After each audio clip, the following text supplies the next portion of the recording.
There's a mute button on the left side of your screen when you're not speaking. That way we don't get a lot of feedback and background noise.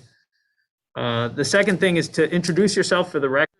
When you come to give some input, that helps with whether it's the media or for my records. So we've got a record of who spoke. And the third thing is when we get to the part of giving input, if you could use the raised hand function, that really helps Kirby to be able to get everybody. And so that's on the right-hand side of that toolbar on the bottom is reactions. And if you click on reactions, there's on the bottom, you got a bunch of emojis, but on the bottom it says raise hand. So if you click on raise hand, you get a little raise hand guy come up. If you want to put your hand down, you just click on reactions again, click lower hand. So that's how the raise hand function works. Thanks, Mike. I'd like to also go ahead for us to put a link into chat for the memo that's prepared on this subject. I was trying to pull it up just now, but not finding it.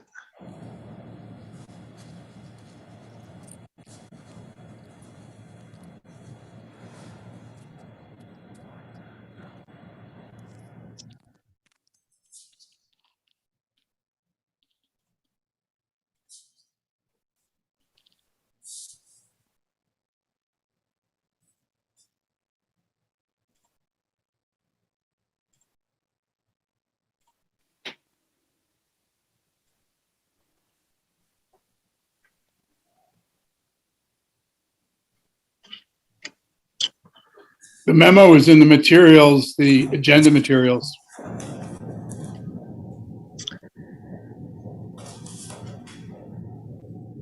Yeah, I'm jumping between two computers, so I can't do that from where I'm sitting right now. So, Kirby, the memo is in the agenda materials. I'm not seeing a link there, but you mean on the website? Yes.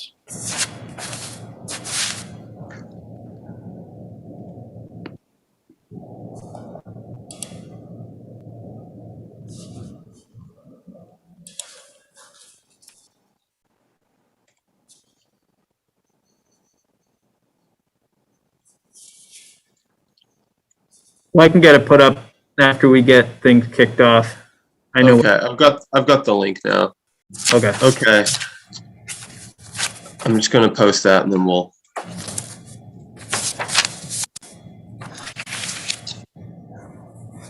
we can get started. Okay. Let's call to order this December 13th meeting of the Montpelier Planning Commission. This is a regular Monday meeting, but we have a special purpose tonight, which is to receive comments from potential proposed changes to the zoning bylaws and the river hazard map. The first thing we need to do is approve the agenda. So if the planning commissioners could take a look at that and give a motion to approve. I move to approve. Okay. A motion from Gabe. I'll second. Second from John. Those in favor of approving the agenda, say aye. Aye. Aye. Aye. Any opposed? Okay, we'll proceed. Next thing is comments from the chair. So before we get going, I'm going to run through some things. Mike already ran through a few important items. Welcome everyone for this hearing for comments from the public. This is the second one we've had. We had one 2 weeks ago. The structure that we'll have for tonight is we'll open up with Mike, the planning director, Mike Miller, explaining, very briefly summarizing some of the proposed changes that were driven from public comment and request. We are going to follow a memo that Mike prepared for the order of the comments. Upstairs. If you want to play together, you're going upstairs. And we'll stop here to remind everyone that you should keep it on mute unless you're had raised your hand to do a comment. So we'll be following that list, taking the items as they are as they come on the list. A link to the memo is been placed in the chat for this hearing, so everyone can access it there. So they'll know if they're coming for a specific item, they'll know when it comes up sequentially on that list. There may be time tonight for the Planning Commission to deliberate, depending on the amount of comments we receive. That's not our top priority. The top priority is to get all the comments. And if we don't end up deliberating tonight, which I'm not expecting that we will have time, we'll do that at a future meeting. I think it will probably be January Planning Commission meeting that we do that, which everyone's welcome to, of course. When we do deliberate, we're going to be following the current city plan and the regional plan, and you know, that's what we're going to be doing. We are not going to be responding to specific projects, specific parcels. This is going to be a process that's holistic and takes the entire city into account, and all of our planning efforts into account. Just so everyone's aware of that up front. And for tonight, for your comments, please keep them to 2 minutes. And we'll be using the raise hand function, like we said before. When we get to each item, people can raise their hands. I'll call on them individually, and they'll have their 2 minutes. Okay, and also to repeat, as Mike said, state your full name, just so we have that record, so that the media has that record if they report on it. And with that, we can move along to the next item on the agenda, which is general business and comments from the public. So if there's anyone here to speak about something other than the items for the proposed changes for the zoning bylaws, now would be the time. So this would be anything that's not part of the hearing. Use the raise hand function now if you have something. Okay. I'm not seeing any general business comments, so I'm going to proceed. That means that we're on to the hearing. So I'm going to hand it off to Mike to summarize the proposals, and then we'll briefly have any questions from the Planning Commission if they need it. I'm not expecting they will, and then we'll go to the public comment. So take it away, Mike.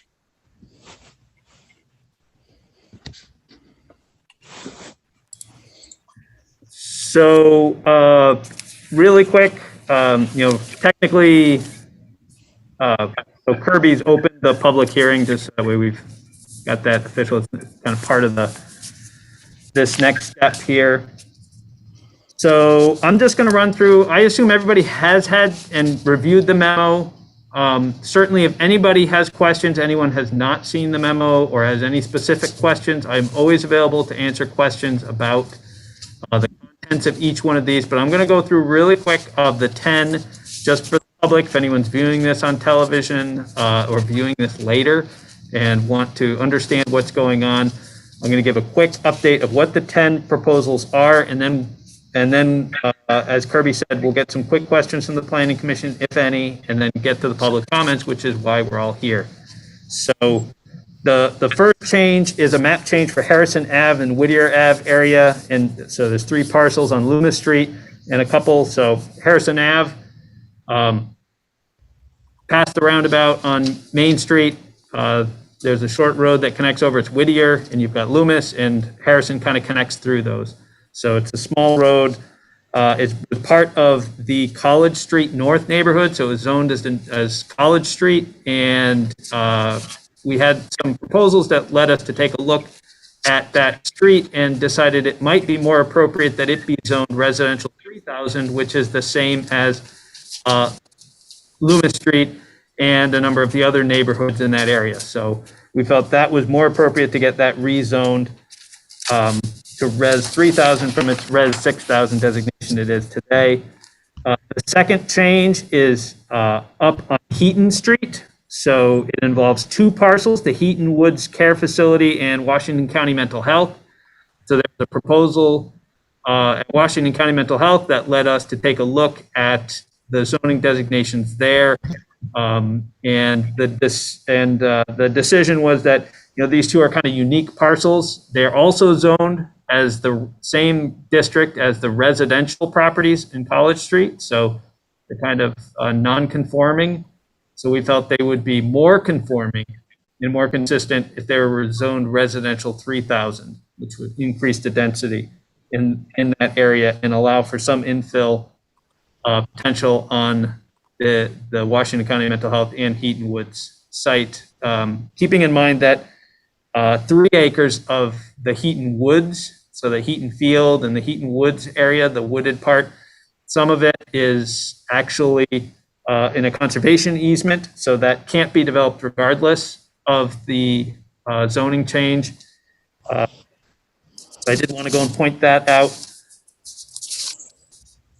The next piece next change is up on Northfield Street. So this is a large rural parcel. It actually includes 2 parcels.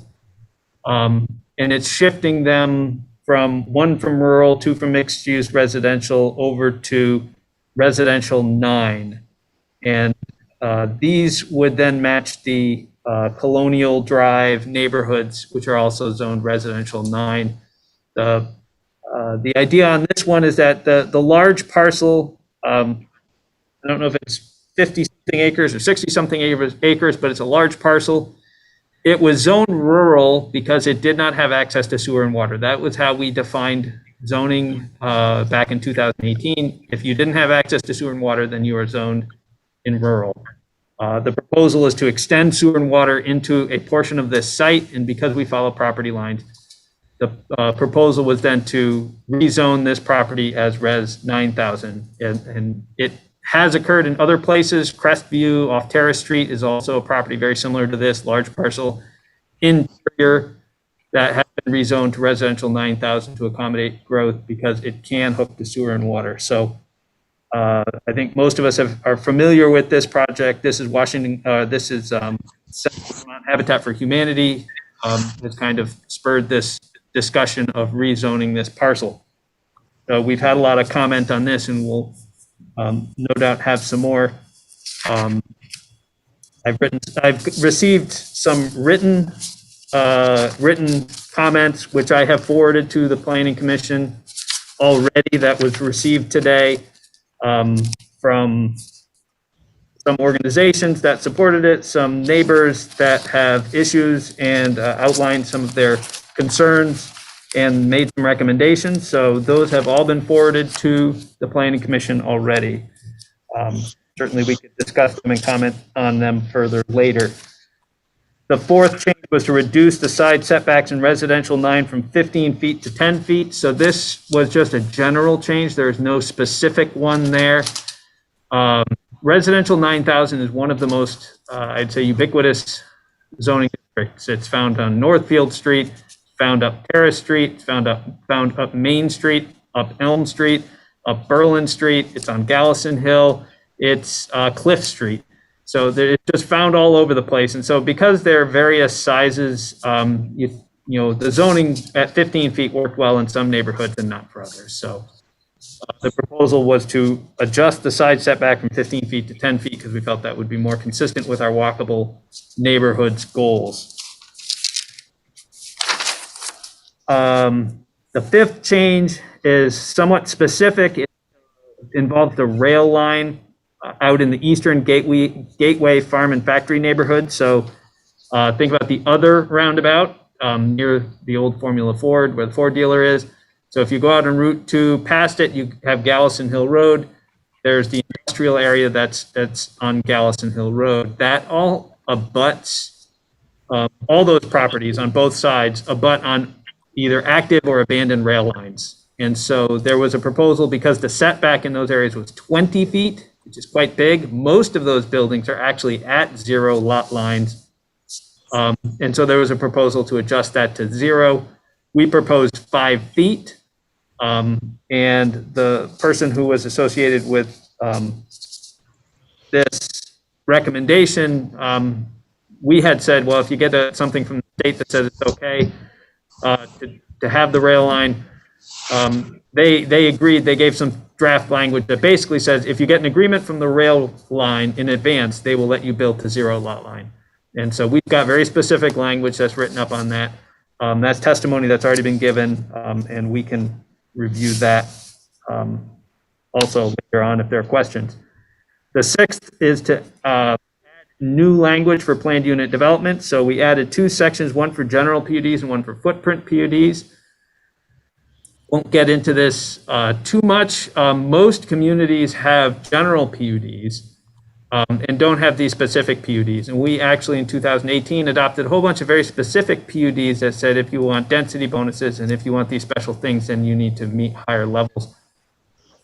But most developers that come in want a cluster, don't want any density bonuses. They just want to be able to move development away from steep slopes or wetlands and be able to move that development closer to the road so they could go and realize their development potential. And so that's what the general PUDs and the footprint PUDs kind of do. And they're just approaching things slightly different between the two varieties. I can again answer questions on those. The seventh was to remove the required PUD language from new neighborhoods and conservation PUDs. This has been an ongoing debate since they were originally adopted in 2018. If you develop over a certain size, that you are required to do one of these PUDs. And those requirements tend to create a lot of problems for developers. So developers are actually avoiding doing projects because of those requirements. So we're just recommending removing the requirement. You could still do them if you want the density bonus and you want to meet all those high standards, then great. But if you are just looking to cluster them, we'd rather have you do a planned unit development general PUD than be required to do one of the other ones. The eighth is removal of residential density requirements from Riverfront and Res 1500 districts. This came from the Planning Commission. We already have these two highest, this is already the case in our two highest density districts, Urban Center 1, 2, and 3. So the idea is that we would be using our regulating density per se. We would be looking at the bulk and massing, the form of the buildings and letting the form decide what happens. And the basis of that is really to try to go and allow developers to fill that space based on really what the market had. So if we need more a single unit in studios, then maybe we develop more units. Maybe the market says we need more 2 and 3 bedroom units, in which case you end up with less total units, but you end up with the same number of bedrooms. So that's really kind of the basis. I will mention, I could mention it here, I could mention it later, but I'll mention it here up front. I did end up kind of having a surprise meeting on Monday.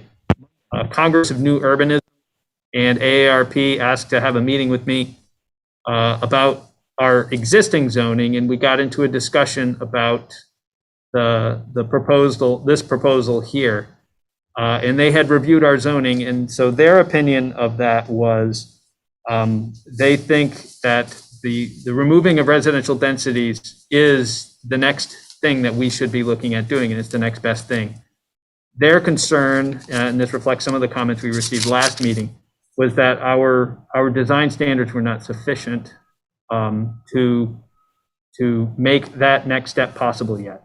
So I will just pass that along. At this point, we can kind of discuss and debate that more later, but they were willing to kind of talk about resources that they could maybe provide that we could use to help basically increase our design review standards to make it such that that type of proposal would be more successful in the long run. So, Mike, to clarify there, they said that our design review wasn't sufficient to switch to having no density citywide, right? Well, the concern was residential 1500 was only partially in our design review district. And residential 1500 is only partially in our design review district. So within our design review, they felt there was probably, they haven't written anything up. They're going to give us a written document at some point. Apparently, they've been working on this, and they're reviewing a number of communities around the state and around New England. And they happen to pick ours as one of the ones to review. So they're going to write a report for us. I don't know when we'll get it, but that was the comments that they provided. Generally was that, yeah, this is the next step you guys should be doing, but your design standards outside of your design review district are not sufficient to be able to support that next step. Okay, that's great info. I'm glad you had that conversation. So the ninth is really kind of a group of a whole bunch of small changes. They're minor technical fixes. These are things that come up from time to time that the zoning administrator will find. So we've got a recommendation to split nature or recreational parks into two different groups, mostly because we've had a couple of things like a proposal for a dog park. And we don't have a use that dog park fits into because nature or recreational park is really meant to be just hiking trails.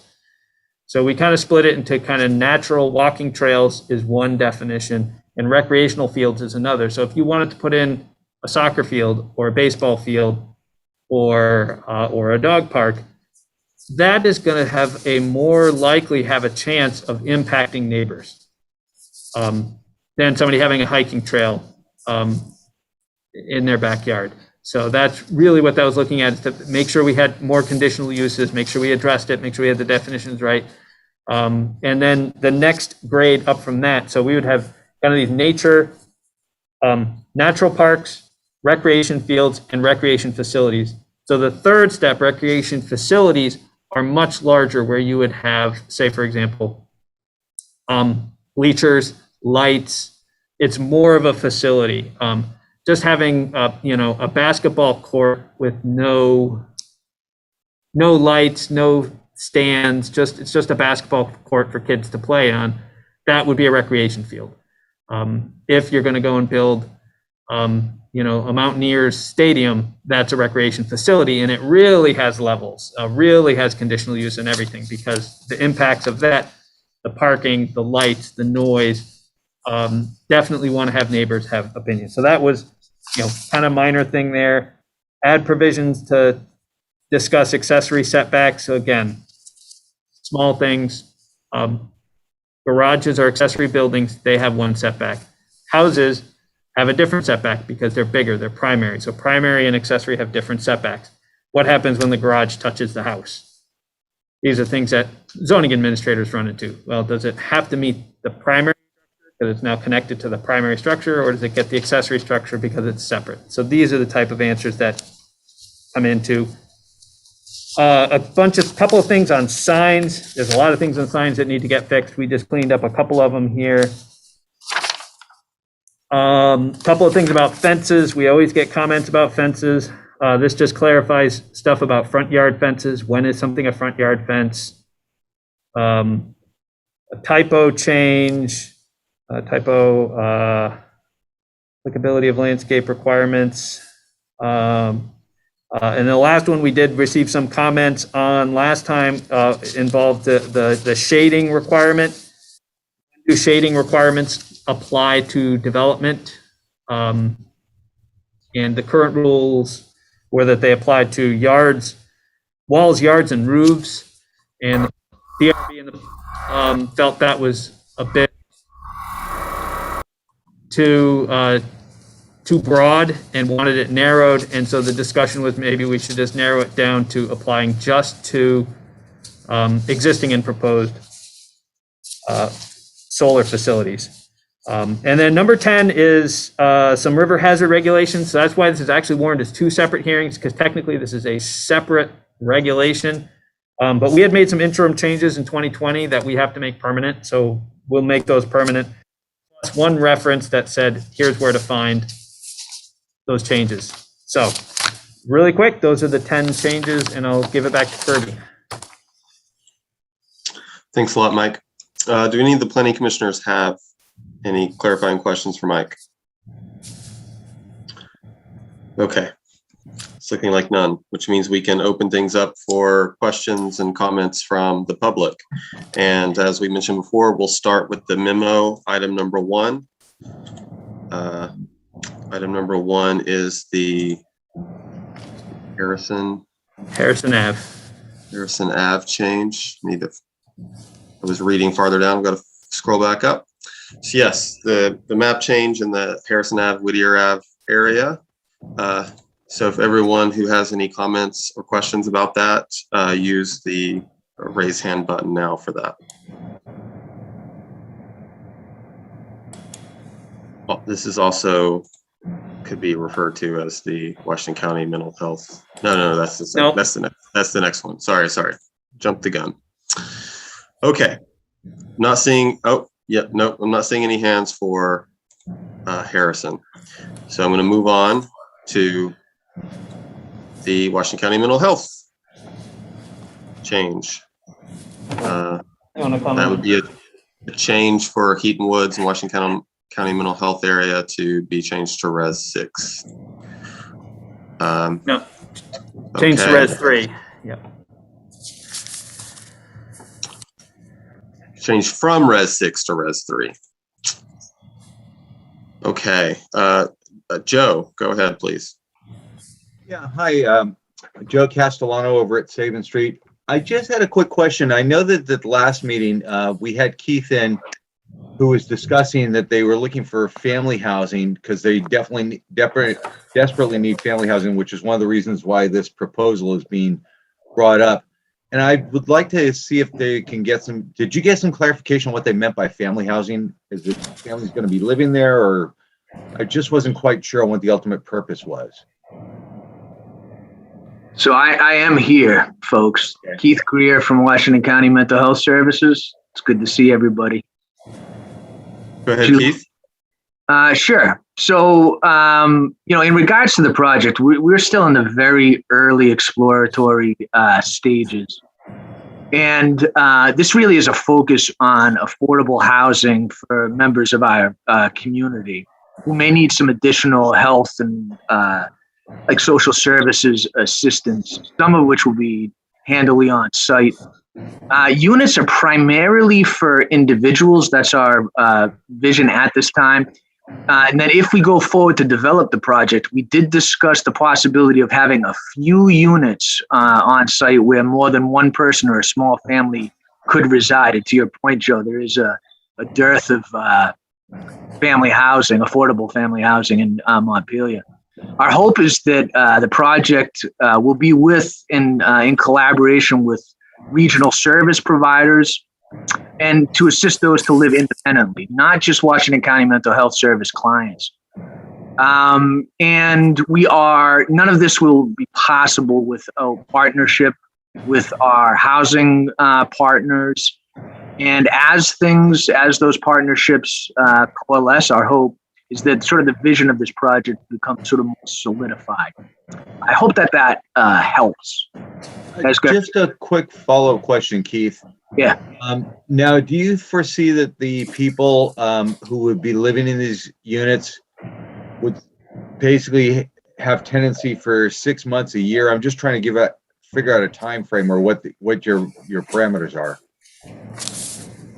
There are criteria for transitional housing, Joe, and that's not part of our vision is transitional housing. We're looking to, it's affordable housing is what we're looking to create. So it would be permanent then? Okay. Yeah. Thank you. Yep. Did you have anything else, Joe?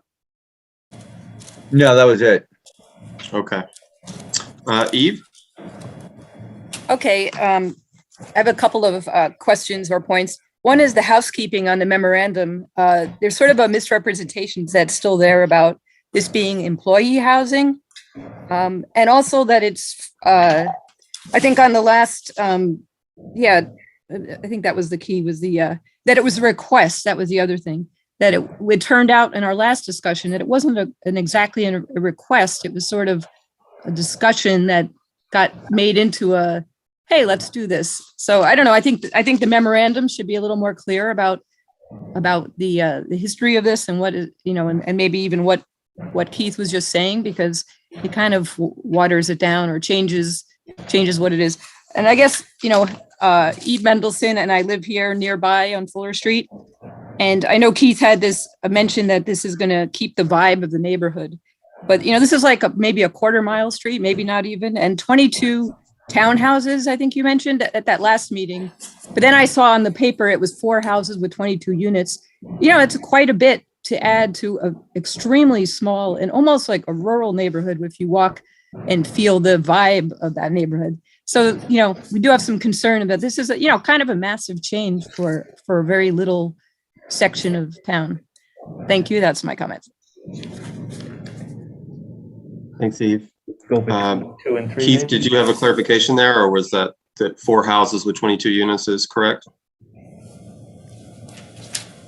The number of units of housing, again, we won't know. We're still in the very sort of early stages of it, but we're not anticipating 22 units of housing with in 4 townhouses or anything like that. That's not what we were envisioning.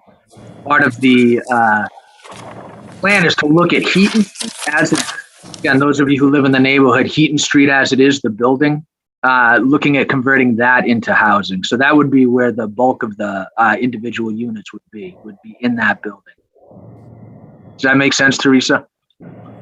So that's a little different than the bridge article, and also what, like you said last week, or whenever it was, a couple weeks, was more about these townhouses and matching the vibe, and 22 units. Or 20 units, I think I heard that day. But I think we just want real clarification about where it's heading, because it matters to those of us in this neighborhood.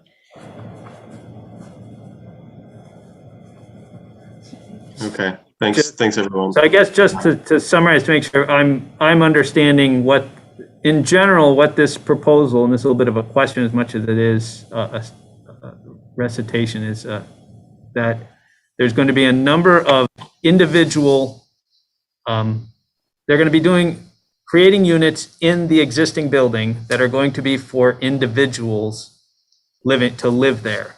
They'll be permanently living there. That is the client housing. Then they will create 4 units or 4-ish units, as he said, he's working on it, in the parking area, which would be more townhouses for families.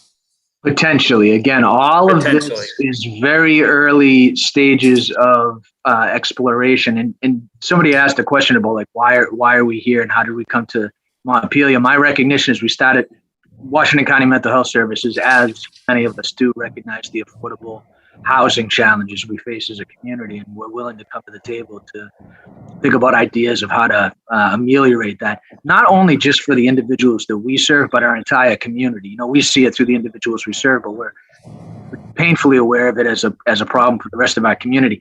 This would be affordable housing, folks. We would have to work with our affordable housing providers, the state of Vermont, and it would not be just for Washington County Mental Health Service clients. I want to be really clear about that. That's not our intention, is to sort of limit it to Washington County Mental Health Service clients. But we are also aware of and have experience in providing supported housing. That means that we provide supports to individuals who are living independently so they can successfully live in the community. So that's part of sort of what we are and who we've done for quite some time, and we're quite good at it. In regards to the design of the land or the buildings or whatnot, again, we are really early on in the stages. And as we were talking about this, we became aware that Montpelier was exploring potential zoning changes. So hence we reached out to this group here and said, hey, what's up? And that's sort of how this conversation started here. Thanks, Keith. And that is correct. We're always looking at tinkering with the zoning. It's a living document. It's not something that's meant to stay static. It never is. So that's correct. And to respond to Eva, I also apologize that the memo was inaccurate, and I haven't updated the memo because it's just been where I didn't want to start changing things in the memo midstream. So I do recognize that the memo was inaccurate. Unfortunately, I went over this with my zoning administrator, who was also in the meeting, and what was written was what we had understood to be the the request and the reasoning behind the request. So I apologize that it isn't accurate. As we move forward, a new memo is going to be drafted based on what comes up, and we'll go moving on from there. So there's really two things about that I'd like to make everyone perfectly aware of. One is it's great to know if there's a proposal and the details of the proposal, and it's for the purposes of having informed public, that's great. But for the purposes of the Planning Commission's information, we're looking at making a zoning change, and we're not keeping one particular project in mind anyway. We're just looking at, is it appropriate for this neighborhood to be zoned differently in general? So in some ways, the specific details of a project actually aren't very important to us, if that makes sense, because of the way that we need to look at it. Because we need to look bigger than a project, because we're like, I've said it over and over again, we're not basing any decisions on a specific project anyway. So with that, I will call on Teresa.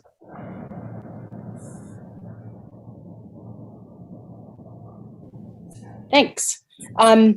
So some of my questions have been answered, but I'll just chime in because I can, that the letter did misrepresent the plan that's being proposed.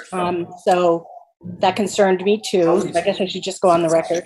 And I should go on the record and say that I also live at 3 Woodrow Avenue and 19 Heaton Street. So I own 2 properties that abut Washington County Mental Health. And my only other comment, some of the information that's been shared tonight has been really helpful and has answered a few of my questions. I have many more, but as the plan rolls out, I hope to get them answered. One suggestion that I could make is, I've been a neighbor of Washington County Mental Health in Heaton Woods for 26 years now, very successfully. We've been awesome neighbors. And I really would have appreciated just some outreach, some general outreach from Washington County Mental Health to just kind of talk this through, and as a neighbor, as opposed to hearing about it, through the Planning Commission, which I'm really grateful for, and grateful to participate in the process. But it would have been really helpful. I'm really curious to know, and I know, Kirby, that you just said that the details aren't important to the Planning Commission, but of course they certainly are to us. But I'm really curious to know where the 4-unit building is going to go. I mean, I'm looking out my window and looking at, I know the area like I know the back of my hand. So, that kind of information is a detail, but, it's important to the neighbors. And so again, thanks, and we'll be following it carefully and really appreciate the opportunity to chime in. Thanks a lot, Teresa. Peter? Hi, I'm Peter Kelman. Let me just put my video on, sorry. Peter Kelman, I actually live across town, but I want to make just build on what Kirby said about the more general point. We all know that we have a tremendous need for more housing in Montpelier. We specifically have need for affordable housing, both for low-income individuals and for workforce housing. Not low income, but not able to afford to even live in the town that they work in. Teachers, for example. And I think this is the larger issue that we have to think about. And it certainly is, it's gratifying to know that organizations like Habitat for Humanity and Washington County Mental Health Services are thinking about this as about doing these kinds of things in Vermont. So that raises 2 points. One is the one that Teresa just raised. It is very important to engage neighbors in these conversations.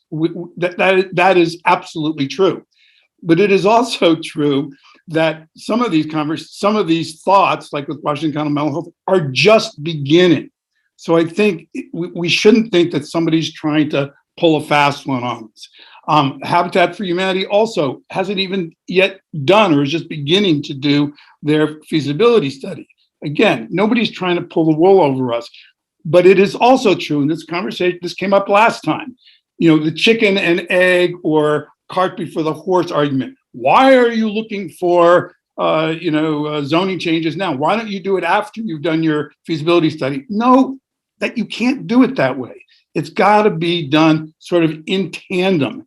It makes no sense for Habitat for Humanity or Washington County Mental Health Services to spend their time and money, trying to think through these things if there's going to be a block to it because of zoning.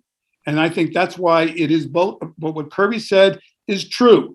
They're not dealing here with the specifics of these projects, but they are dealing with the general issue of how do we get more housing into Montpelier when there are very few open spaces to do it in. So I just want everybody to kind of maybe lower the temperature and realize that this is really a great thing to be looking at, and everybody's opinion is, of course, should be welcomed, but don't panic. This is just really one part of the whole story. Thank you. Thanks, Peter. Do we have? We have one more here. I know Joe's already commented, but I want to make sure Thomas Weiss gets his comments first here before Joe gets his second round. Yeah, if folks can take your hands down so that I'm aware of who has a new hand up.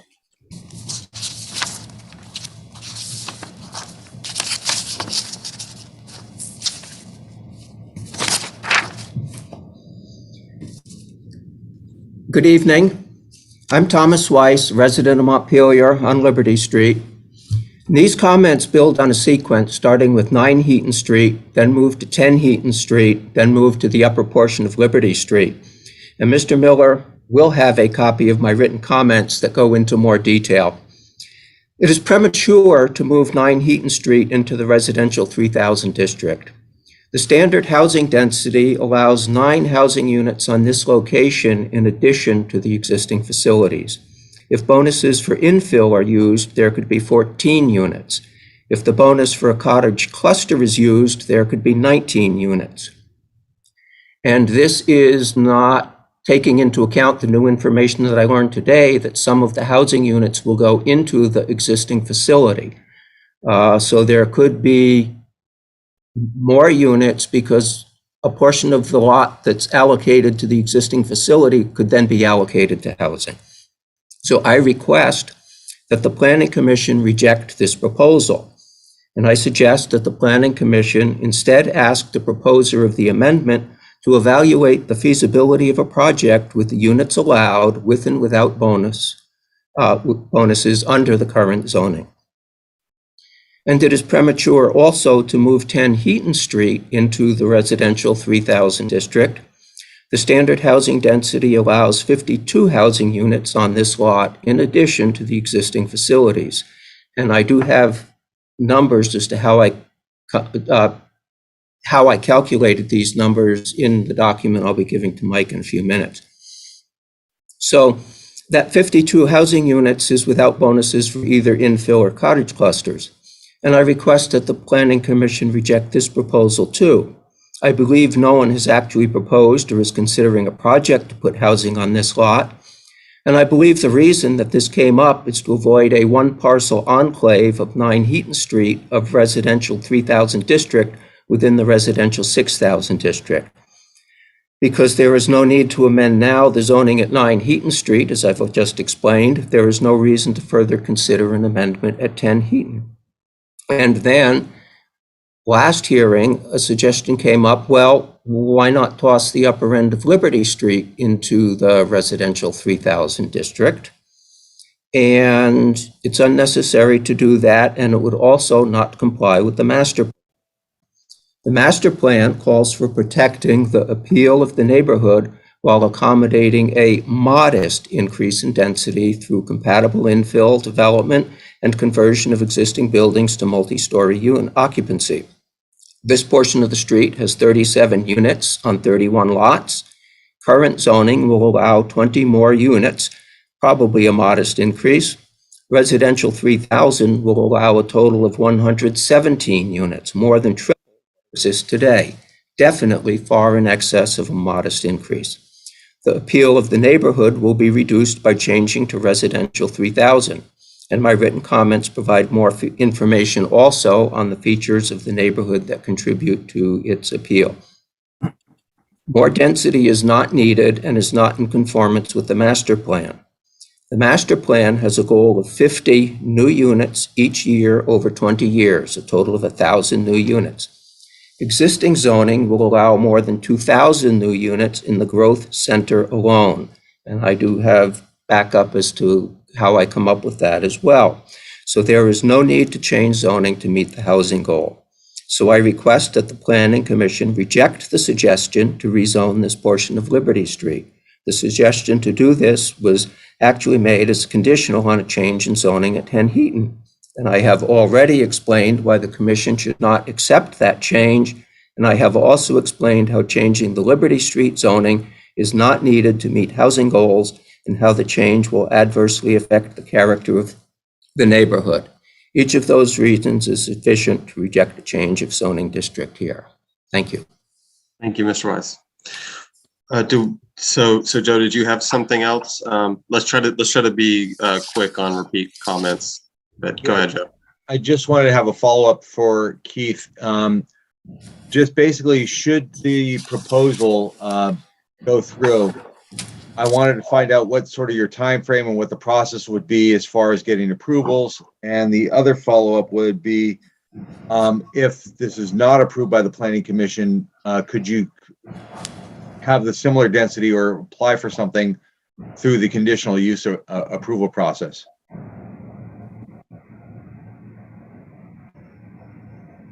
So in terms of timeline, there is no fixed timeline right now. I can't give you that. I don't know. There's a lot. Like I said, we are in the very early stages, exploratory, really. And then in regards to your second question, I don't know who just spoke, but he just said that it may be possible to do something with existing zoning. You know, to somebody else's point earlier, you know, we got engaged in this conversation because we became aware that Montpelier was looking at zoning changes. And we wanted to make sure that we were in that conversation early, given that we were thinking about a project like this for Heaton Street. So there you have it. Okay. Thanks, Joe. Thank Thanks, you. Keith. Do we have any other questions about this item or comments? Okay. I'm going to move on to the right, change. All right, Kirby, before you jump into the third one, Sandy Vitzhum wanted to have some general comments to put in that kind of cover a number of things. So I'll give her the floor here. Okay. Thank you. I'll try to keep this to 2 minutes. Yeah, please try. Yes, but there's no other opportunity to speak to the Planning Commission, so. You can send us written comments, by the way, just if you want to send us my something neighbors written. don't hear it. I mean, I haven't gotten the written comments tonight that were submitted to you. Right? What's that? It's supposed to be about community participation, participatory. Right. So we need the whole community and not just a few people. So that's why we have to keep it short, unfortunately. So go ahead. Maybe you could think of a better format.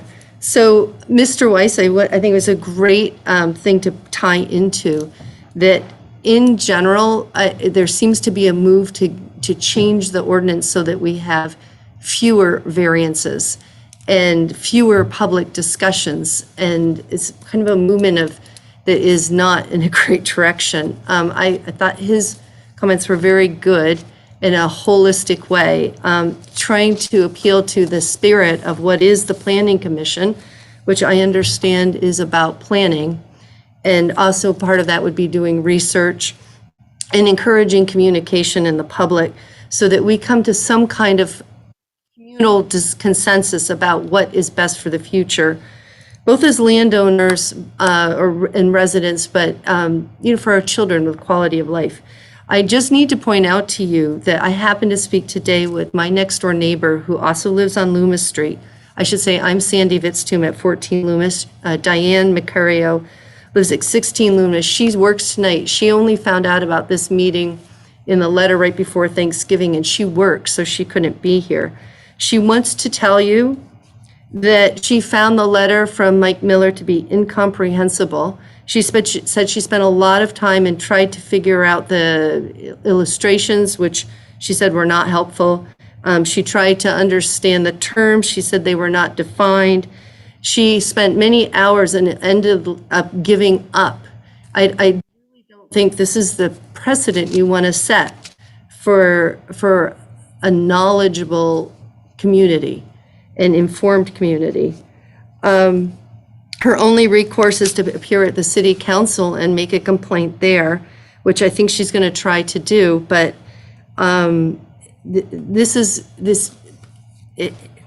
it's a very incoherent way of moving forward. And I appreciate that you folks are comfortable working on your own, kind of without a lot of public participation when we could be useful speaking more than 2 minutes. But the problem with that is you don't seem to be doing your research, and you don't seem to be looking at what are the consequences of some of these changes that you're proposing. Thank you. Thank you. Do we have anyone else for the third item, or before we move on to the third item for the Northfield Street? Okay, so yeah, we'll proceed to Northfield Street, which is the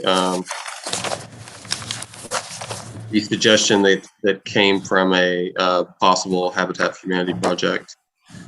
Is anyone here to discuss that? Hi.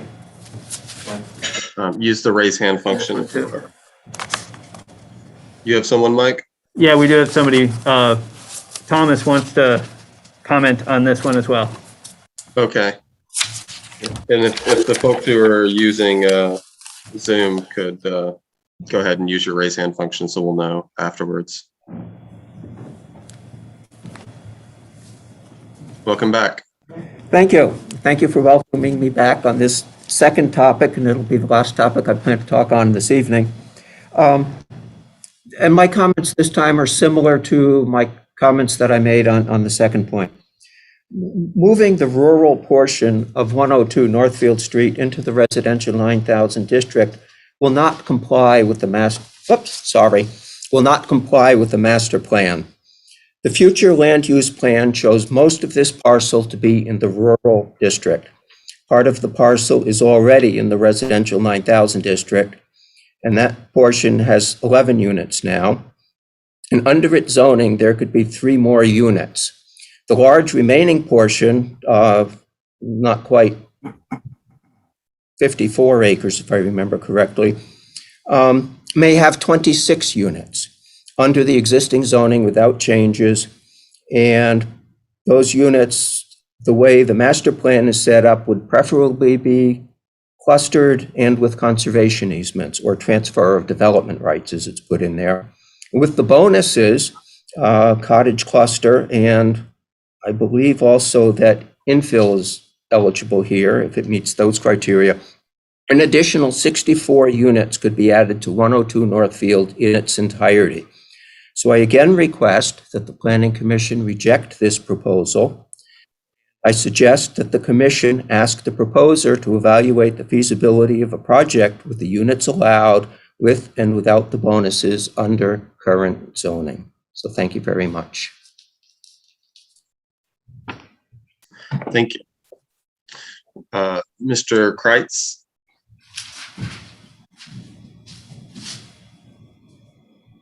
Hi, everybody. First off, sorry for yelling at my kids and yelling at the room right when I jumped in the meeting. So you guys don't have to go upstairs. But just wanted to come in as a comment on this item. The biggest thing, I think, I really appreciate the comments and helping us orient the planning commissions from the city's perspective of not being about one project, not being about this Habitat for Humanity project as proposed, but being about, is this the right place for more housing? And I certainly am in support of more housing in Montpelier. I think the thing that me and my family, when we really get into this and think about it, are really concerned about is how a rezone on this without any feasibility study, without any conditions attached to it about preservation of open space or park space, really flies in the face of Montpelier's stated goals of building open space, walking and bicycling network in all neighborhoods, master plan goal 2B. And I think that's our biggest concern, that this project moving forward may or may not be feasible. A Res 9 developer comes forward and builds something that gets more housing, but doesn't achieve the affordable housing goals set forth in this project, doesn't achieve the open space preservation goals stated. And so I just hope that the city can hold on to their bargaining chip of a rezone on this parcel, or do some other method to preserve equity and open space access, while the other side of town is getting expanded Hubbard Park access. This side of town just has private lots that we scurry through. So that's my hope, that the Planning Commission can really consider how to preserve the equity and open space access through this process. This may not be. This may catch people off guard, so I understand if you're not able to respond right now, but I anticipate that we may discuss making some changes in this area that just encourage PUDs in general, because I expect that we will really acknowledge this open space issue and look at maybe a zoning change that involves like a required open, or if it's going to be larger development. How do you think the neighbors would react if we did something like that? Devil's in the details. Are you asking me? Are you asking Mike? Yeah. Just because you were here last time, and maybe I thought you were plugged in. Talk to it. What's that? I think it's a good concept, right? Devil's in the details with any of those things. But I do think that the most important thing is just preserving public access while still allowing Montpelier to grow and achieve the housing goals, because those are important, and it's the balancing act. And I think the thing that we look at it as proposed, like there's a feasibility study not done yet, let's rezone now, see what happens later. The concern is that with the rezone now, then all of a sudden you don't have anything to sort of push for a PUD or any give from the developer if the whole thing's Res 9 and it's not Habitat for Humanity doing it. Okay. Yeah. So I gave you a heads up about something that maybe I plan to bring up for the deliberations on this, is making sure that the open space is taken care of, maybe by encouraging PUD somehow or something like that. Mm-hmm. So we have Brian next. Thank you. Good evening, everyone. I'm on the Montpelier Housing Task Force. I'm a resident of Montpelier. I'm on the Good Samaritan Haven Board. I'm an advocate for affordable housing, but at the same time, we have a housing crisis in this state, in this country. I want to just basically put it out there that I think that NIMBYism will really cause a problem here. It has caused a problem here. One thing that I would encourage the commissioners to do is to really identify what the priorities of the city are. Is our priority housing, on solving or at least helping alleviate some of the housing problems that we have in the state? Or are we going to basically bicker over backyard, not my backyard? I really do encourage the commissioners to really take a stand, make it a priority that we want to make changes to try to solve a major housing crisis that is going on countrywide. Thank you. Thank you, Brian. Neil? Hi there. I'm an architect. I'm working for Habitat for Humanity, and we're concerned with this large parcel. There's a piece of the parcel that's on Northfield Road that we would like to go ahead and build the house on. The problem with the site is that it's up against the hillside, and because of that and the zone that it's in, it requires that the building be 24 feet high. And because of the way the height is measured, the building would be built into the grade of that steep slope. So the average height of the building, at least at the height of the building at the front, would be over 30 feet. And we can't work that high. But also, it means that that's a 3-story building and on a very small site.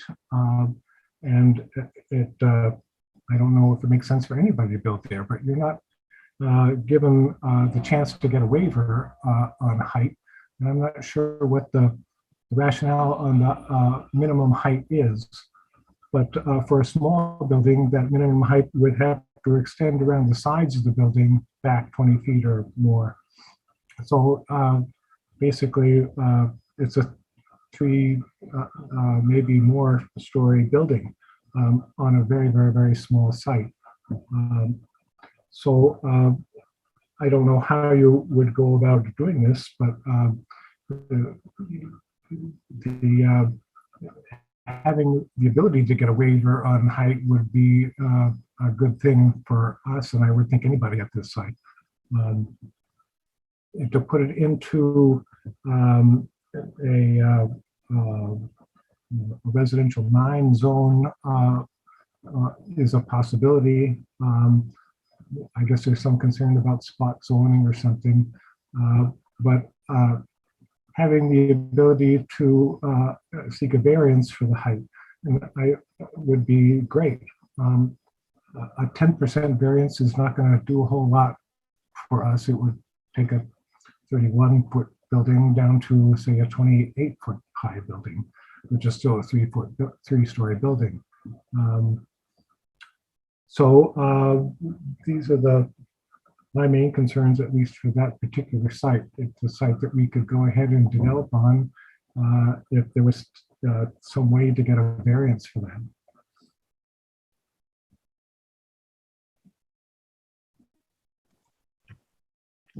Thank you. I could clarify just real quick to go and make sure Yeah. the public Thank you, understands that there has been 2 projects that have been discussed by Habitat. It's on basically the same parcel. And if you saw the parcel map, you would see that there's it's a large parcel that kind of wraps around. Then there's a little parcel that's separately owned in the middle. So they actually own both sides, all 3 sides of that parcel. They were going to, I think it might even already be subdivided. That there's that little tooth that sticks out ended up being mixed residential, which requires 3-story buildings or 2-story buildings. And that actually applied to the next building up as well, which is why we looked at those and said, they're non-conforming. They don't make sense to be in mixed-use residential. They should probably have been zoned in something else. And the question was, what should that something else be? And then the other proposal was to take that second, I guess, more southerly, where the driveway comes in, attaches to the big parcel, and that's where there's the second project, which is the one most of you have commented on. So that's the larger potential 50-unit project that has been discussed. So this proposal that Neil Husher was discussing is just that small piece right on Northfield Street. It's currently vacant. It's just trees, but they can't meet their requirement there. So that's where this second piece came in, just so there's a little bit of clarification of why there's 2 projects, 1 parcel. This one was just a single unit piece that's right there. So that's it. Thanks, Mike. Thank you. Carolyn? Hi, I'm Carolyn Ridpath, and I'm a resident of Montpelier. I'm on the homelessness task force, and on the I go to the housing task force meetings. And I want to go back to what Brian said, which is that we do have a crisis in housing at all levels, particularly the unhoused and the lower income, but also affordable for people who work here. And I think what the committee has to do is to hold that thought that housing is important, and I think that needs to be conveyed to people like the Housing Committee, who are doing their best to try to figure out different ways of expanding the housing stock in the community. Thank you. Thank you, Carolyn. Do we have any more questions on this topic or comments? Let me try to raise my hand here. Kirby, sorry, John Campbell, I think I finally figured out how to raise my hand here. After you start talking, but that's okay. Go for it. Thanks, Kirby. John Campbell, 3 Pleasant Street, and just a couple things I'd like to bring up. First of all, I think that everybody on this call, all the people that are concerned about these issues, are concerned about affordable housing. But you also have to look to see if we have the resources to actually handle all of the housing, and whether or not there are other areas that should be or would be more proper for the housing. We look at up here in this 56-acre property, and I look at the characteristics of the land. It is an absolute, it's a very steep area, but it houses, or I should say, it's a habitat for deer, for all kinds of birds, for bear, and unusual. It's not really like the neighborhood down the street. It's unlike it. In fact, actually, the road to get up here is extremely steep, extremely narrow, and we only have probably about 15 or so, 20 houses up here because it is so difficult to get up here. And then we look at what is the public benefit here, and sure, you have to take it and to find out if we are adversely affecting a change to this land for really no total public benefit. What concerned me is, in talking to Habitat for Humanity, when Zach was talking, they are only planning, and I don't know if this has come out, if he's talked to you all about it, but they're planning on developing about 50 or taking about 51% of the development that they're asking for, or that they eventually will do, and the other part will be going to, as he said on the call, to the highest bidder. So that tells me that you can get a private developer who can come up here and build whatever, and it certainly would not be, possibly would not be affordable housing or low-income housing. I doubt that a private developer is looking to do that. So I think you have to look at that, and then also the fact that what we have here is again, this is on the other side. This is one of the only areas that are really a green spot or green space. And I'm not talking about just for people to walk through or to ride their bike through, but I am concerned again about, the habitat, the wildlife habitat that we have back here. If there are other places, as been alluded to earlier, that are better for housing, or that we can do the housing, those are the ones that I think the city should be looking at, not for taking what green space we do have and what wildlife habitat we do have, and then putting it into a residential area when it could be done in a better area. This is not a NIMBY issue. This is an issue where you have to look at the overall plan of the city, and what do you really want for everyone.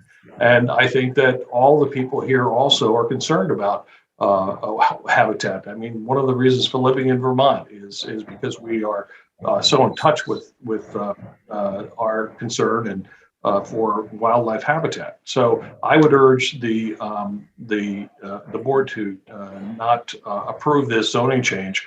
I think that the one spot down there with the waiver that Mr.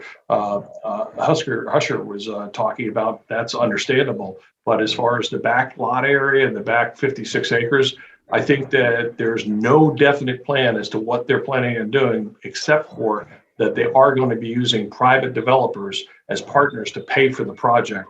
And that could, I don't think that is something that is you are currently considering. So I would urge you not to approve. Thank you. Thanks, John. Do we have any other comments for this item? Yeah, we do have Zachariah here who wanted to respond to those comments. Okay. Zachariah Watson.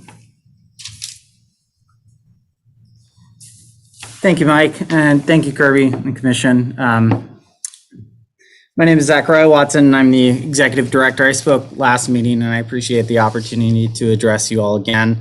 There was a recent update that I wanted to let folks know about, and we can say it officially now that we've received the letter of confirmation, but the planning grant that we received for this project was approved.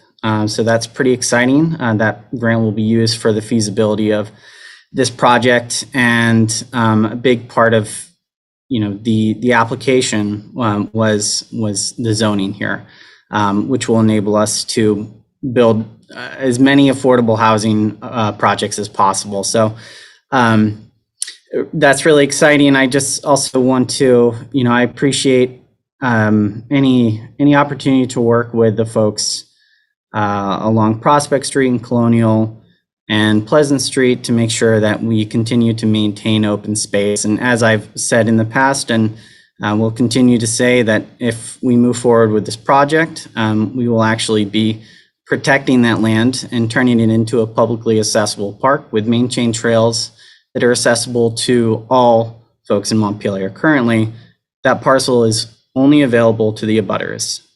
They're the ones that walk it. So if folks are concerned about equity, I think it's important to remember that if we really want to create a green space on that side of the river, the way that we do that is we actually create a park, and that's what we're trying to do.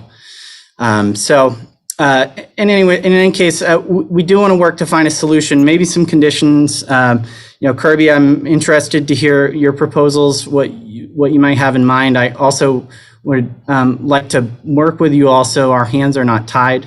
Where this project no longer becomes feasible because of restrictions that were put on it. But we're happy to work with you all to make sure that the green space is protected. Finally, I do want to address John's comments. John was at a meeting that we had. It was a public meeting. John brought up the comment that he just made, and I directly addressed it. So I think there was some intentional misrepresentation of my comments. Due to the federal grants that we will be receiving, at least 51% of the units that we developed will have to be for affordable housing. We will certainly partner with developers that will help us build middle income housing, such as downstreet housing and community development. But the goal is not to sell 49% of the lots to the highest bidder. And John knows that. And I've known John for a long time, but I would appreciate if there wasn't misrepresentations of the things that I had said. Our goal is to build affordable housing, and we will do everything we possibly can to make that happen. Any efforts to delay the process or create legal arguments against it will only increase the cost of our project and make it so we will have to basically subsidize the cost of the affordable housing with the sale of market value housing. So that's all my comments. Again, Kirby and the commission, thank you so much for having us here and for the opportunity to present on this project. Thank you, Zachariah. Do we have any other comments for this item? Before we proceed, I'd like to circle back to the first item, the Harrison Ave Whittier Street one, because we have someone who missed out on that one. It looks like we just got a new hand though from Peter. I'm assuming this is going to be about Northfield Street, Peter? Yes. Okay, go for it. First of all, I'm very strongly in favor of the rezoning of the large parcel where Habitat is looking to build, not just because of Habitat, but certainly for that reason, very strongly, but also for the reason that even though I live across the street, I don't really have access to that area. It is right now just pretty much for the abutters and their friends.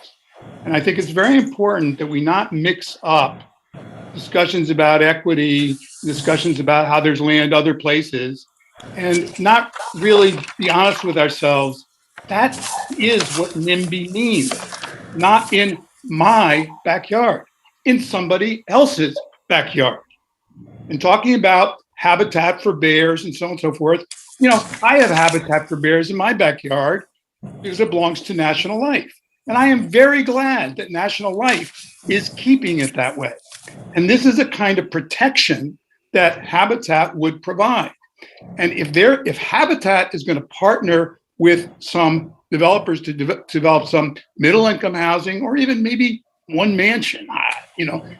That is going to only be so they can pay for the other housing, and they will have strict controls over it.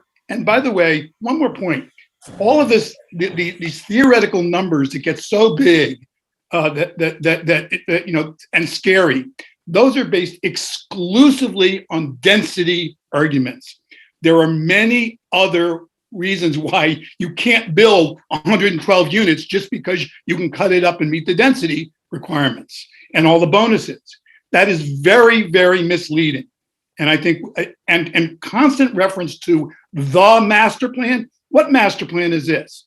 Is this a master plan from today or from 5 years ago? Our needs today for affordable housing, for workforce housing, are extreme. And we should not be talking about the master plan as if this is some holy grail. It is not. What we really need to look at right now is getting housing built as best we can with the participation of neighbors. Yes, with the participation of neighbors doesn't mean with attitudes that are very thinly disguised NIMBYism. Thank you. Thanks, Peter. Neil, is this a new hand? Did you have something else? No. Let's make repeat comments quick so we can make sure we get through everything. But go ahead, Neil, if you have something. Yes, basically what I wanted to say was the property could develop as all housing but not affordable, and the Habitat's opportunity is to create affordable housing, and that's our goal. So this property is a very valuable property. I would like to see a substantial part of that as being affordable. Thank you. Thanks. Okay, so we're gonna circle back now to. We have one more quick. One more in person. Local. Okay. Yeah. It's me. It's Sandy Vitz-Tim at Fort Loomis Street again. I just I'm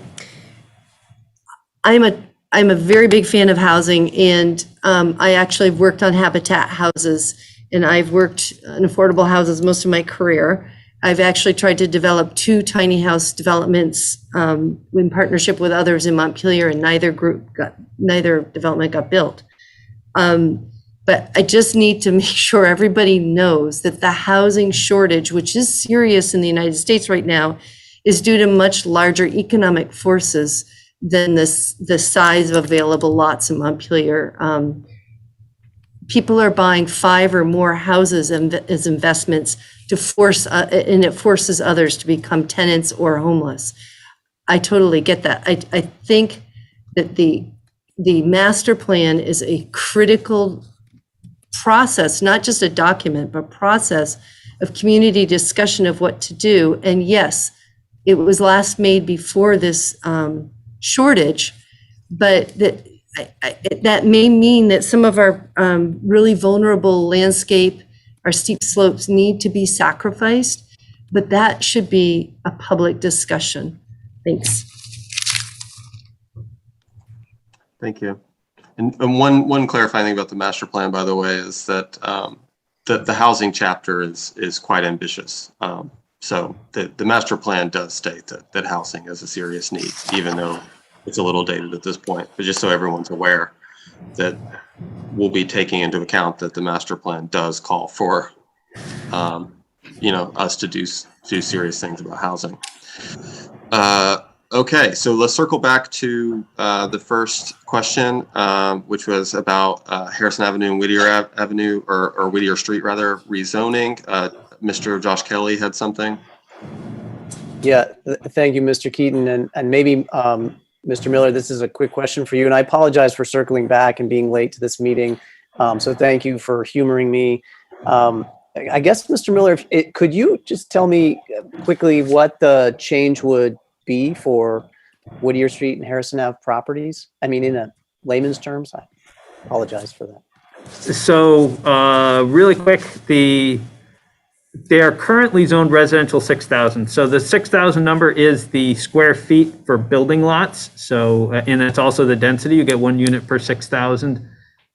So that zoning is consistent with, and you're in the same neighborhood as College Street, much larger houses, much bigger lots. Even though your neighborhood is really adjacent to areas like Loomis Street, Ewing Street, even Main Street, that area, which have smaller lots, higher densities. And so the proposal is actually to rezone Harrison Ave to residential 3,000, so that would increase the zoning density, decrease the minimum lot size. So currently, there are 19 parcels that would change. I believe there were either 3 or 4 that are currently non-conforming, which means they're actually less than the 6,000 lot size, so it would make them conforming. It would increase the densities such that a couple parcels would then have the ability to add an additional unit. So currently everybody is allowed to have 2 units. Everybody's allowed to have a duplex. In the city is allowed to have at least a duplex unless you already have a duplex. And this would provide an opportunity for a couple of parcels that have at least 20,000 acres, square feet, to be able to develop a 3rd unit. And we had a proposal from somebody who was living on Harrison Ave, who came in and said, he couldn't believe that he wasn't going to be able to put a tiny house on his property because he had a 1/4 acre lot and he had the space for it. And so we said we would entertain that and bring that up to the Planning Commission and see about the rezoning, because other people on Loomis Street could be able to do that, or Liberty Street could be able to do that. So hopefully that answers the question. Yes, thank you. And thank you to the planning board and to the Montpelier Planning Department for your professionalism and your determination to pursue the goal, even amidst feedback that can be tough. I'll just say I did land conservation for 7 years in Vermont and New Hampshire and Maine, and you would, and this is sort of towards the comment of green space. I mean, it's absolutely something to look at and to be considered. This is just more of a general comment. So thank you, Mr. Miller, for talking about Whittier Street and Harrison Ave, of which I live on Whittier Street.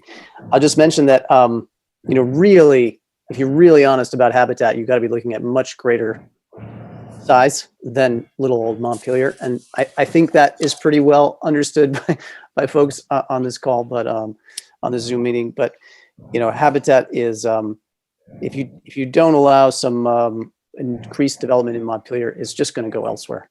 And it is unlikely to be as affordable or as walkable or as livable in some ways as it may need to be. So I commend the Planning Commission and the Montpelier Development and Planning Division for pursuing this path, and I hope you keep on it. Good luck. Thanks. Thank you, Josh. Okay, so we're gonna move on to the 4th item from Mike's memo, which is the proposal to reduce side setbacks in Res 9 from 15 feet to 10 feet. Maybe not as exciting as some of the other things we discussed. Does anyone want to talk about setbacks?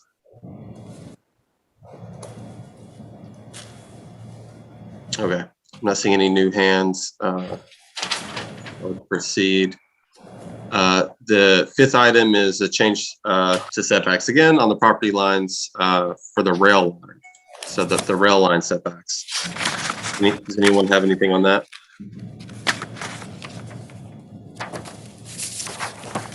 Okay.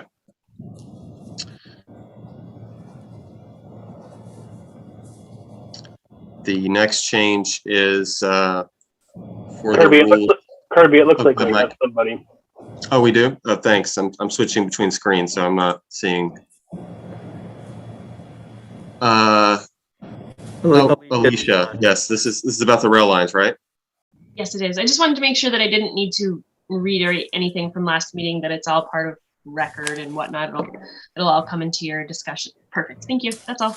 Thanks so much.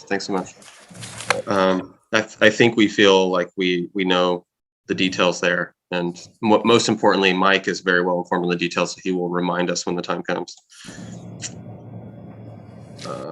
So I'm going to move along. So the PUD rules, it's not something we've gone into great details at the hearings, and in Mike's summary, he just referred to the written ones. I do want to take a moment just to tell the planning commissioners to make sure to read the documents that are attached to Mike's, that are attached to the memo, so that when we go to deliberate, we're all caught up on specifically what's said in those documents, because that's just going to take some sitting down and with it and learning it. And I think that'll help us when we go to deliberate on the PUD changes. Does anyone have any comments on those though? Okay. So that's 6 and 7 have to do with PUD language. And the 8th item is the removal of residential density requirements from Riverfront and Res 1500. Do we have any comments about that? We have, yeah. Okay, we have a couple here. So go ahead, Barb. And you can let others go first if you want, Kirby. It's okay. Yeah, thanks. Thanks for taking this on. And, you know, it's always a challenge to do these public hearings. And so I'm really glad you're doing it. I just want to make a few comments about this particular one, the removal of the density requirements, because my sense is that it's just the precursor to a much bigger effort to remove them on more residential districts. So we can sort of look at this as an example. I just want to sort of start out reiterating that I'm an architect, so I've actually used zoning ordinances in the past, so I know how to approach an ordinance and how to make it work. And I've worked with owners to maximize their development on properties. So that's sort of the way I always have approached any of those kinds of changes on density. And I'd also want to second Sandy Vitzum's comments about that the biggest barrier to housing is not density. It has much more to do with cost and a number of other issues that we can address in other ways. Also, I was on the Planning Commission when the zoning was rewritten, and we put a lot of effort into figuring out ways to increase density in the various districts. And I really pushed for moves to increase housing density in existing neighborhoods. And particularly if we're considering what the effect is on our neighborhood character. I think that, you know, that we can do both. We can have our neighborhood character, we can still increase our density.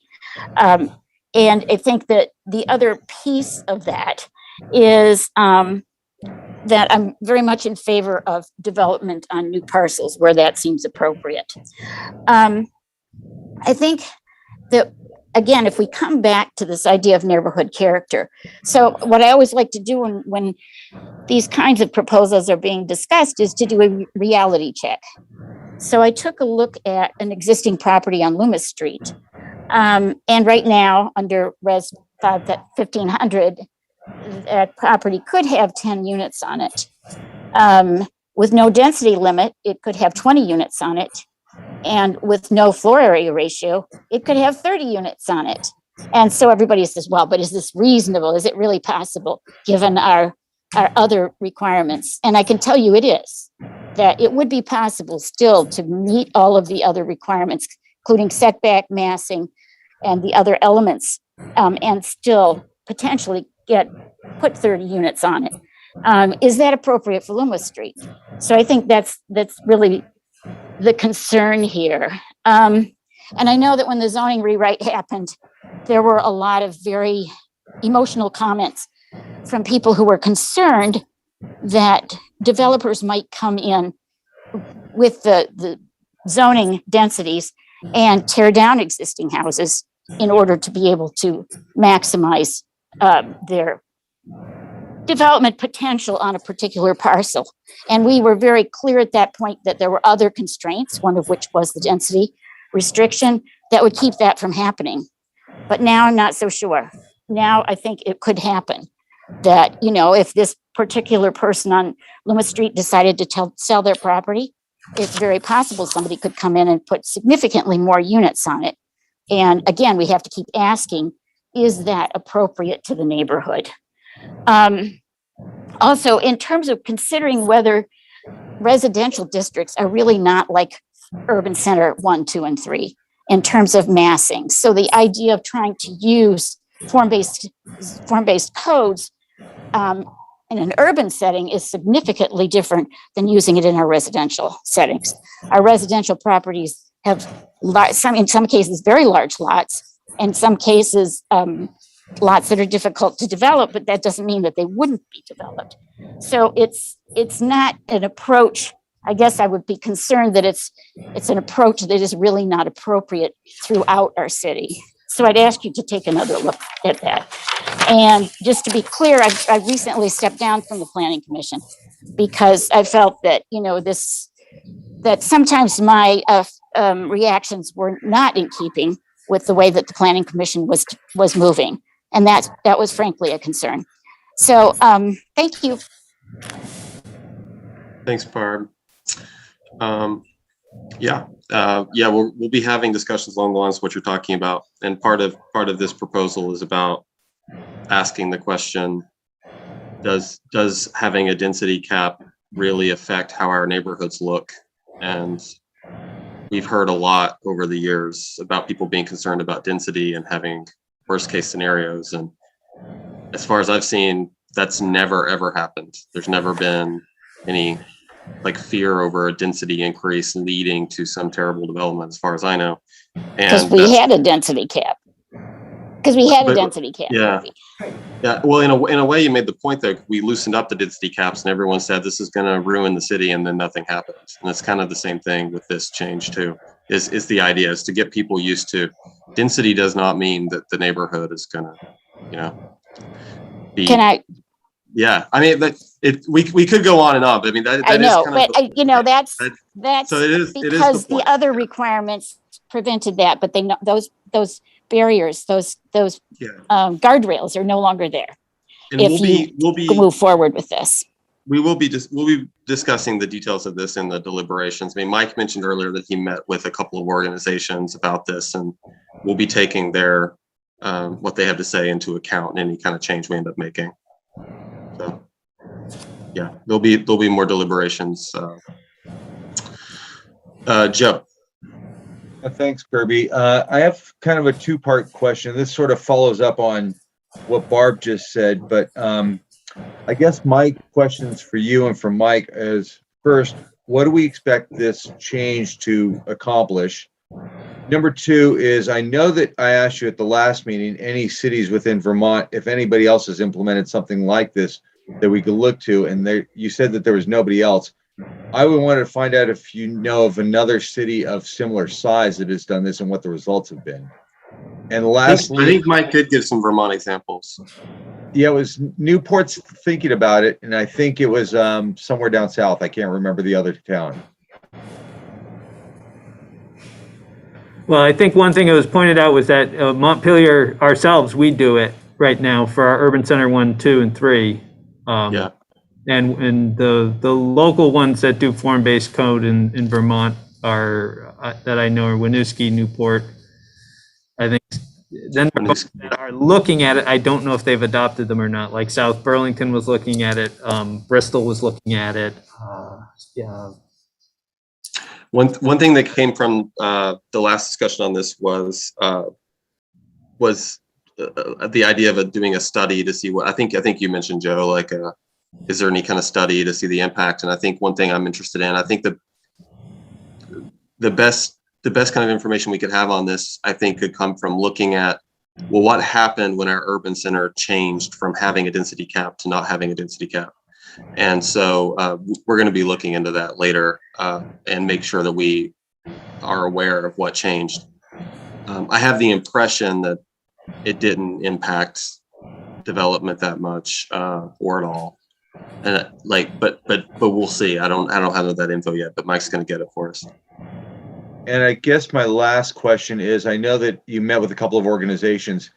Should I follow up with both you and Mike via email if you're not at liberty to discuss what ARP was looking for?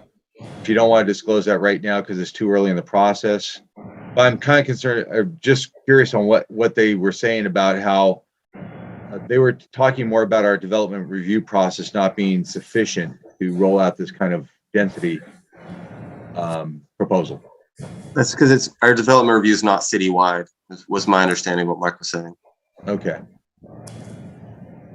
Yeah, I mean, this was a study that Congress for New Urbanism and AARP were doing. They're doing a study looking at zoning regulations throughout northern New England, or at least throughout that much. The people on the call were from New Hampshire and from Vermont. So they're reviewing zoning regulations. They didn't contact us in advance. They already had done the review to try to make recommendations to communities about what are the steps that they could take to improve their regulations to facilitate housing development.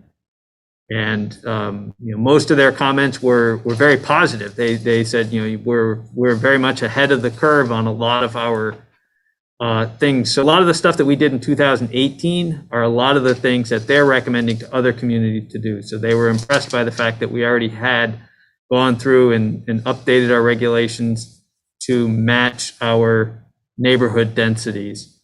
But then they had a number of recommendations, and they were just talking through recommendations, and they'll have I guess they'll send a report when they're done. They just kind of wanted to, they do a review, then they talk to them, and then they come back and amend and adjust based their conclusions based on what they heard from me and from Meredith, our zoning administrator. So I'll be very curious to see. I think what they were looking at is kind of different stages along a curve. And I explained to them a lot of what came up in the last. Joe, you were involved in that last zoning process as well. They wanted to know why we only adjusted our zoning to accommodate, kind of match the 90%. They're like, well, you don't give yourself a lot of infill potential. You could take your res 6s and make them res 3s. And I said, well, we had a public process and we heard from the public, and the public was very much concerned about neighborhood character. And, we matched our zoning to the neighborhoods, which allows some modest increases in properties that are underdeveloped. So some properties are fully developed and can't add any more, but some underdeveloped properties could get more units. And that's what the community was supporting. So I'll be interested to see the report. I don't know if that necessarily means we're gonna automatically take up those. I don't know when we'll get that report. But I know they're working on Montpelier and Burlington. So I'll be curious not only to see what our report says, but what some other communities have in their reports. And just kind of, as I said, we're kind of trying to explore things, and it's good to have a third party take a look at our rules. But again, related specifically to this, their comment was removing residential densities is, that's for communities that have gotten to the point, and we are there to explore that. But their concern in the conversations was if you don't tie it to design review standards, sufficient design review standards, then you are at risk of having bad development. It doesn't guarantee bad development, but you leave yourself at risk to have somebody come in and abuse the rules. And I think that's what Barb was getting at. And I think that's what the CNU was talking about. Getting rid of the density is a good idea in their view, because it's an artificial number, and what we really need to be concerned about is the bones, and making sure that the design review rules, not just bulk, the design review rules that go into that there's a sufficient process. And looking at the details, as I think somebody said earlier, the devil's in the details, and a lot of the times that's what we have to watch out for. Is we do have good rules on demolition. Are they good enough? So those ideas of, well, somebody could come and tear down this building and put something else up. If it's a historic building, it's, we have rules to protect the tear down of any historic. Are they sufficient? That's a question for everybody to consider, planning commission, staff, city council, public, to prevent somebody from doing tear downs. But I guess that's where I'll leave. That's where the conversation. I'm very interested in seeing their report. I talked to them for about an hour, hour and a half. So. And then thank you, Mike. I appreciate you clarifying that for me. I really appreciate that. I guess the other question, it was the first part of my question, is what do we hope that this rollout of the form-based zoning will accomplish? I mean, do you guys have some sort of ideas what sort of increase in housing density we might see, or any sort of rough number? The hope. Well, for one thing, I want to say that when Mike and I first started talking about this, before we ended up putting it as part of these proposals, I thought that that the two areas we were considering, the two types of neighborhoods we were considering removing the caps for, I thought that they were entirely within the design review. So it's good that that's come to light, because that wasn't my understanding when we first looked at this.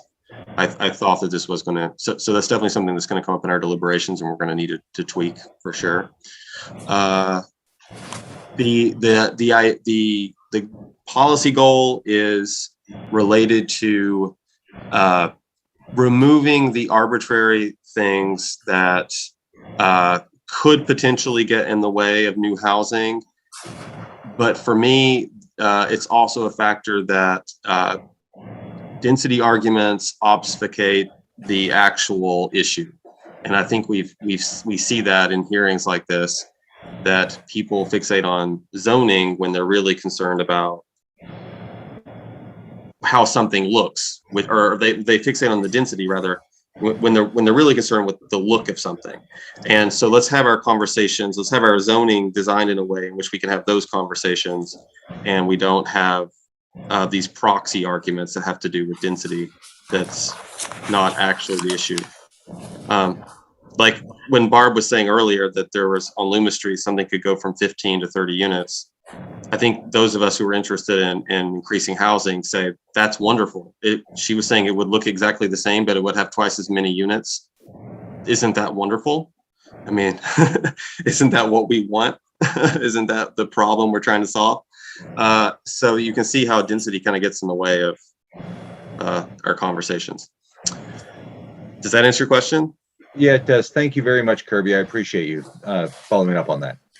Yeah. Okay, Teresa, you had a comment on this. I just have a quick question, maybe for Mike. I'm not sure, just for my edification. On number 6 and 7, Mike, on the memorandum. Mm-hmm. Earlier in the evening, you talked about that developers were, I don't know if complaining is the right verb, but they were talking about requirements that were burdensome, and hence this creation of number 6 and 7, so the removal of the required PUD language. Can you talk about what the developers were complaining about, or what requirements they would like to see removed? In other words, what's the basis? Yeah, so let me grab one really quick here. So the new neighborhood. So the new neighborhood planned unit development. So it's designed, the principle behind it was that if you're going to have and get an increased density bonus, then you need to meet certain additional design requirements. And we had developers coming in that were going through and saying, yeah, but I don't need the additional design requirements. And they would end up, let's say, having a requirement that in new neighborhood that no more than 75% of the dwelling units may be the same. So you're tripped into new neighborhoods by having, let me see what the number is. 40 units. So let's say you had a large parcel and you were going to do a 40-unit apartment building. That would automatically trip you in. If you're in that zoning district, that would trip you into a new neighborhood. You'd have to do a new neighborhood, and then you would have to go and take that and not be able to do the 40 units. You'd have to at maximum have 75% of those units be multifamily, and you'd have to then go through and start making other single family. So we've had projects that would have to then come in and do 39 units just in order to avoid tripping into the PUD sections. But they have rules like no more than 75% of units may be the same type. I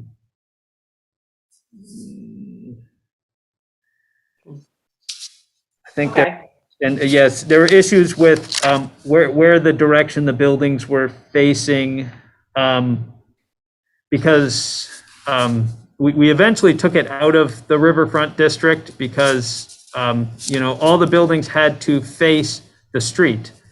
And because the street in going up through Sabin's Pasture, the new proposed street on Sabin's Pasture would be Asia Way, that would mean that you're not facing the buildings towards Berry Street, which we would all think is there, because the street there is Asia Street. So it was a number of issues like that where they're like, well, we really want to go and kind of present ourselves to not to this little access driveway. We want to present ourselves to Berry Street. So they had issues in there. So there are a number of little things that just started to catch up with it. And the conservation PUD has all sorts of, it sounds good in concept, but when you start talking to folks who kind of get the nitty gritties, you start finding it's really hard to track and administer. Okay, thanks. Okay, looks like we've handled that topic. So next, We still have a number 8. We still have, Sandy wants to have a comment on number 8. Oh, okay. Riverfront. Thank you. Yeah. I appreciate Mike's comments from the feedback. And I want to say, I don't think Barbara and I are afraid of density. I live next door to 10 Loomis, which has at least 15 units. Most of them are studios in it. And I get along fine with my neighbors. That's not an issue. And to kind of reduce the conversation to that I'm going to try to explain it better. I would say the one thing that stands out with that is the very large non-residential parking lot. That's a completely separate issue right now. So what Montpelier has, if you look at the R1500 district, is traditional zoning, which is defining minimum setbacks, maximum density of a footprint of the building, floor area ratio, heights, all this. To take away one maximum of density, but leave all the others is not form-based zoning. It's just not. Form-based zoning, where I have worked with it in other cities, is very specific. It tells you, for instance, the range of the slope of the roof. Where I live on Loomis Street, most of the houses have pitched roofs. If an architect is to build maximum, if they're told by the developer to put the maximum number of units on, it's going to be a much larger building. I did the drawings a few years ago and tried to explain this, and it was difficult to get across. I'm so glad Barbara's doing it now. But I'm going to give you quickly an example of my own property, 14 Loomis Street. It right now has 3 units. So two of them are kind of shared and one's a separate carriage house. And the total income from that is about, including if I were to convert mine as a rental, 4,500, you could say, let's say 5,000 a month.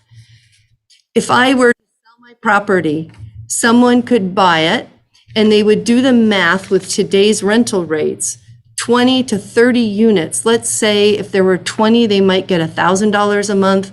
If there were 30, maybe they'd get $700 a month. However you look at it, that is $20,000 a month, period.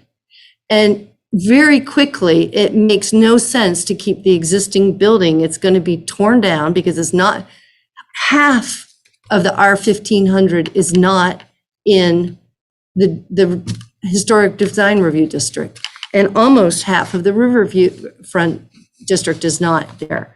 So really, honestly, I've seen so many buildings get torn down in Montpelier. It's pretty easy to justify it. You let it fall apart and you say, oh, it's not worth the expense to fix it. And if you're putting in 20 units or 30 units, each with a little bathroom and a kitchenette, very quickly, there's no point in trying to restore or, renovate an historic old house. It's just way too much infrastructure. So it's easier to tear the thing down and start new. I mean, the floors aren't flat. There's not good insulation in the walls. They're not great mechanical. The whole thing just says, tear me down. And then once they start that exercise, any developer will build out the maximum number that they can on the site. That's how the math goes to get the maximum amount of income.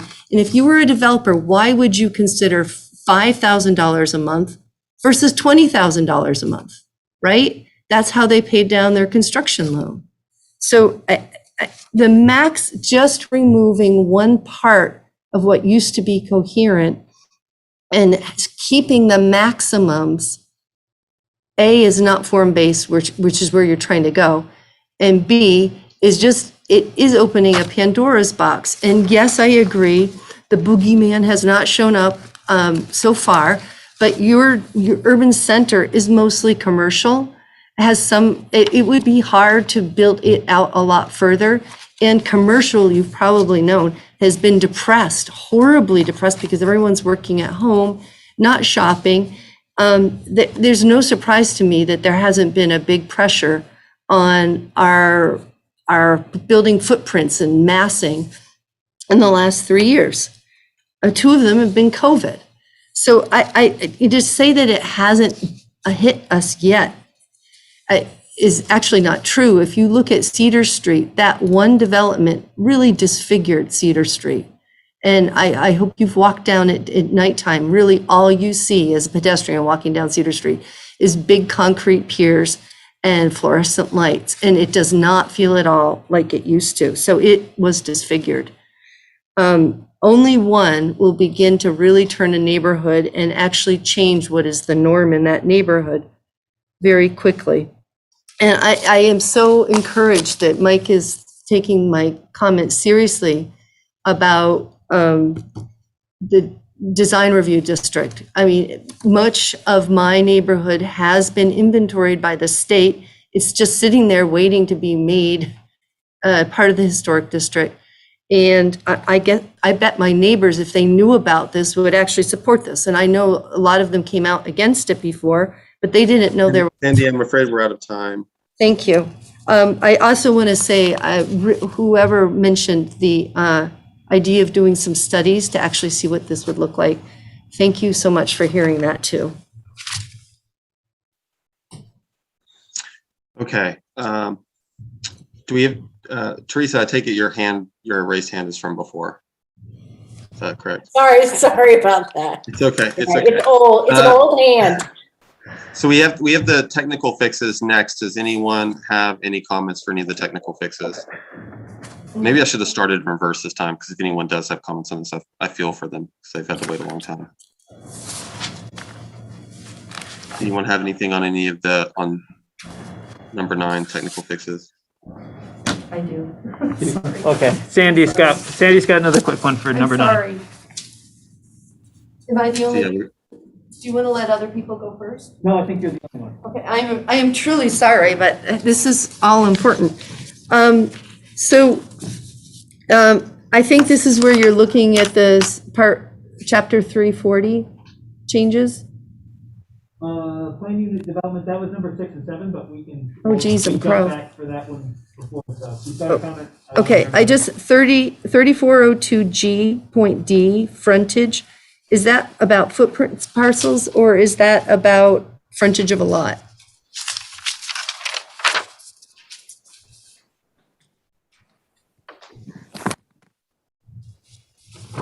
Which number? This one.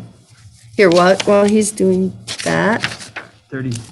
Oh, Is that 3402. footprint parcels or lot parcels? That would be under the footprint one. Okay, good. And now the next one, accessory structures, deck and garage. Is that just PUDs as well?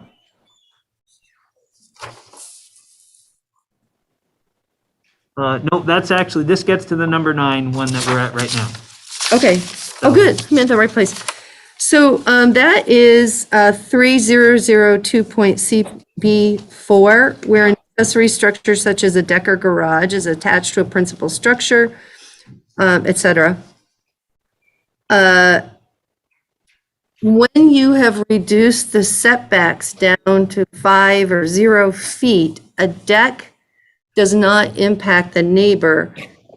A garage will, and that ties in with the next one of the other one about just reducing or getting rid of the language to protect neighboring lots from solar devices, but nothing else. There are a lot of people who live, including me, off of our gardens, and traditionally, something like that is done with a variance, which gives the public an opportunity to talk about it, not as an obstructive tool, but rather as a discussion tool to see if something better can be solved. I wish these things were staying as variances so that there could be a discussion. I was talking with Diane today about, she was saying, oh, I would love to put in a house in my backyard. That'd be great. But if she were to put it on the lot line, then it would totally impact any use of my backyard. That I think it's a mistake to be able to both with view, but mostly with light, affect the neighbor's yard. And a deck won't do that, but a garage will, and other structures might too. Thanks. Thank you. Do we have any other comments about the proposed changes? Does anyone have anything else before we move on the agenda? Okay. We don't have time to deliberate, obviously. We're out of time. And we also don't have time to consider the minutes, so we're going to skip those things. So before we adjourn, we'll give one last shot to see if anyone has anything else to comment on regarding these proposals. This is the final hearing for comments. Okay. In that case, do any of the planning commissioners want to move to adjourn? Well, officially closed the hearing there, Kirby. The hearing is closed. The hearing shall be closed. Motion to adjourn, Kirby. Okay, we have a motion from Gabe. Do we have a second? Second. Second from Jeff. Those in favor of adjourning, say aye. Aye. Aye. Aye. We are adjourned. Everybody read up on all the materials, and we will deliberate later. See you at the next meeting. Yeah.